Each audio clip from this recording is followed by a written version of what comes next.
আজিজ, আজিজ। কি ব্যাপার স্যার আপনারা? আসেন আসেন, ঘরে একটু বসেন। আমরা এখানে বসতে আসিনি, চল থানায়। ঘুষখোর অপরাধে আমরা তোকে অ্যারেস্ট করতে এসেছি।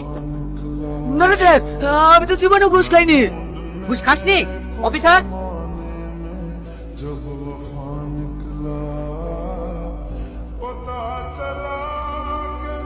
আমাকে ক্ষমা করে দেন স্যার, আমি ভুলে গেছে। এরকম কাজ আমি আর জীবনেও করবো না। আমি তো টাকা পয়সা আপনারা সব নিলেন, কিন্তু এবারকে উত্তর আমাকে ক্ষমা করে দেন। কি হলো দাঁড়িয়ে গেলি যে? চলো। একটু দাঁড়াও। এসব ন্যাকামো শোনার টাইম আমাদের নেই। যাগুলোর কোর্টে কি বলবি? এই তো লোকে। স্যার স্যার, দয়া করে এভাবে আমাকে তুলে দেবেন না। আমার কিরকম একটা মান সম্মান আছে। আমি আপনাদেরকে কথা দিচ্ছি। হ্যালো? আমি নিজে পৌঁছে দিয়ে আসবো। আর কিরকম- একটু দরকারের জন্য ফোন করলাম। রাধানগর থানার এসআই শাহিন বোস একটা আসামিকে অ্যারেস্ট করতে এসেছে। আপনি একটু বলে দিন যেন আসামিটিকে না তোলে। পুরো কথা কি শুনছি? ঠিক আছে লোকে। এই চোখ, একটু দাঁড়ান স্যার। দাঁড়াবে মানে? এই চুকে রে। তোর বাপ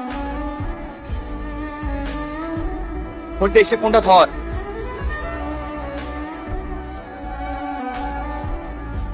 হ্যালো, ইয়েস স্যার। হ্যাঁ ওকে স্যার, আমি এক্ষুনি ছেড়ে দিচ্ছি।